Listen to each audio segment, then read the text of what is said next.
საიდან მოდის და რატო ვიზიდავთ ტოქსიკურ პარტნიორებს და ტოქსიკურ სასიყვარულო ურთიერთობებს? ტოქსიკურში გულისხმება რთული ურთიერთობები, სადაც შესაძლებელია ერთი პარტნიორი არის ფსიქოლოგიურად, ფიზიკურად მოძალადე, მანიპულატორი მაგალითად, დამოკიდებული, ალკოჰოლ დამოკიდებული, წამალ დამოკიდებული, ეჭვიანი პათოლოგი, სადაც თქვათ არის ეს ტოქსიკური ურთიერთობებიც, რომ მომენტია, რომ ძალიან ბედნიერად გაგრძნობინებთ თავს ეს ადამიანი და ჩათვლით, რომ მისთვის მთელი სამყარო ხარ და რაღაცა მომენტში ან რამდენიმე რაღაც პერიოდის მერე საერთოდ თქვით, ხო, მე გამანულა ამ ადამიანმა მიწასთან გამასწორა, მისთვის არაფერს წარმოადგენ, ესეთ ორ უკიდურესობას შორის რო ჩაგაგდეთ და გამყოფებთ, ესეთი ურთიერთობებიც არის ტოქსიკური ურთიერთობები და არაჯანსაღი, რა თქმა უნდა, ხა ტოქსიკური არის არაჯანსაღი, სადაც ჰარმონია და ბალანსი დარღვეულია ურთიერთობაში.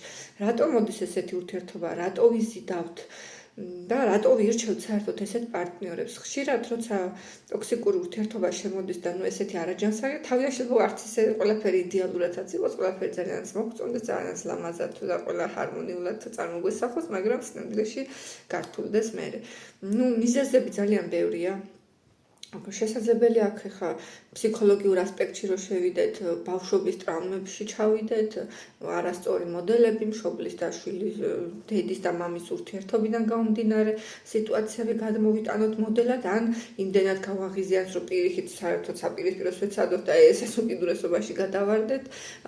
კარმული ურთიერთობები არის ხშირად ტოქსიკური ურთიერთობები, რომ რაღაცა გაკვეთილი გვაქვს სასწაული და ვერ გავდივართ, ან არ ვიცით ჩვენ თავის შესახებ და მოდის ეს პარტნიორი გვაჩვენოს.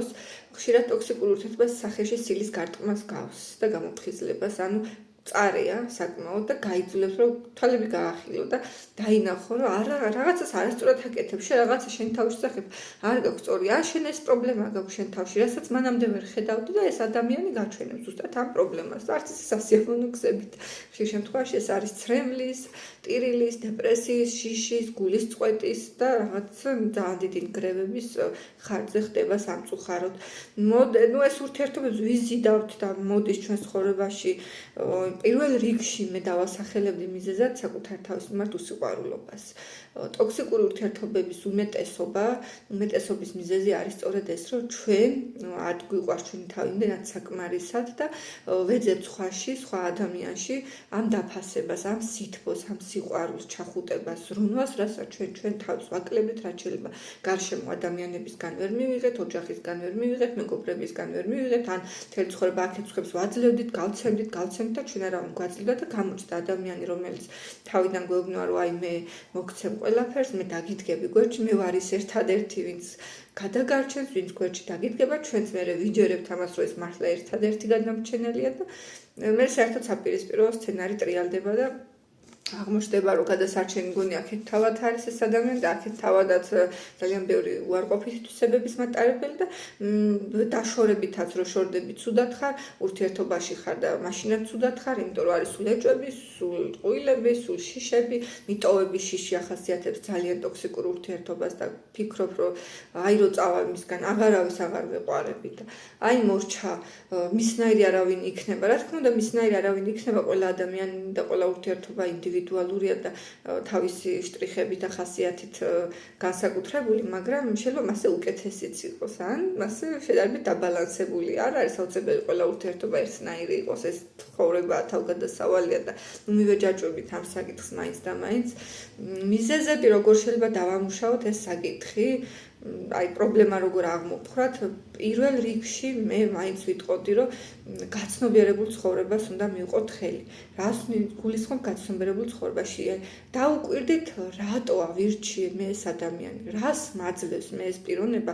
საკუთარ თავში დასვით, ხშირად დასვით ეს შეკითხვა ხოლმე, როცა ასეთ ურთიერთობაში შესვლა მოგინდათ, როცა მასთან კონტაქტი, მასთან შეხვედრა მოგინდება, დაფიქრდით, ეხლა მე რა მინდა, ჩემს სხეულს რა უნდა, ამ ადამიანთან მართლა შეხვედრა უნდა თუ უბრალოდ ჩემს სხეულს ჩახუტება უნდა, ყურადღება უნდა, ზრუნვა უნდა, ჩემს ფსიქიკას და ამიტომ ვეძალებდი ამ ადამიანს და ამიტომ მივკრივარ ამ ადამიანსკენ, რომ მისგან მოქვს იმედი, რომ ამას მივიღებ. ან დაფიქრდით, რას გთხოვთ თქვენი ფსიქიკა და მერე იფიქრეთ, ეს ამ ურთიერთობაში მიიღებთ თუ არა რეალურად იმას, თუ ეს თავის მოტყუება და ილუზია ხომ არ არის შემთხვევით.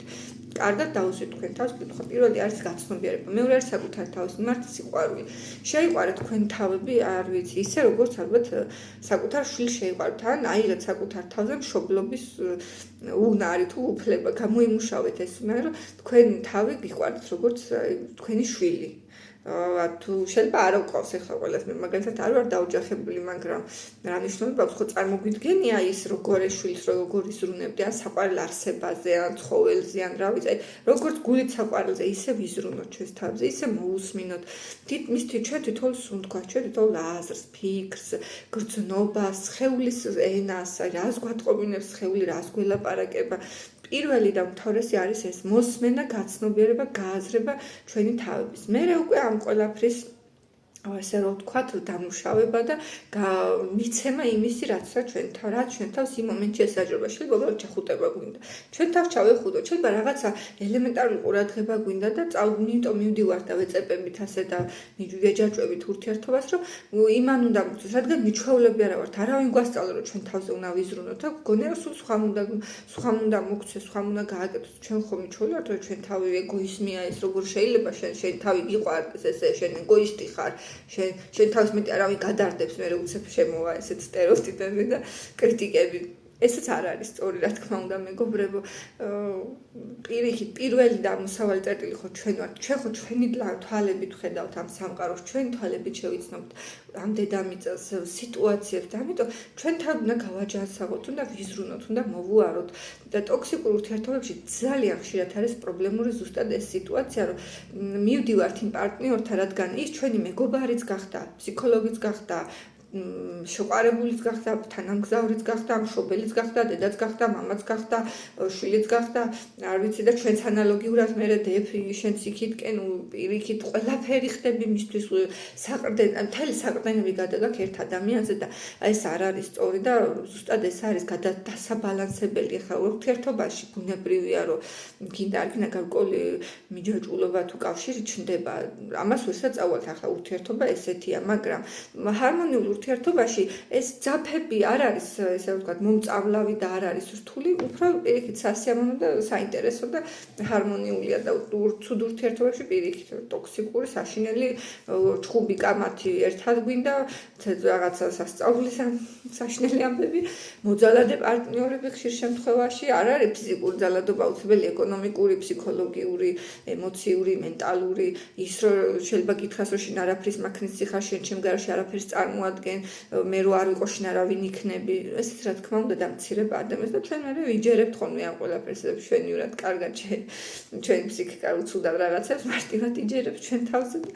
ეს არის დასამუშავებელი და სასწაული.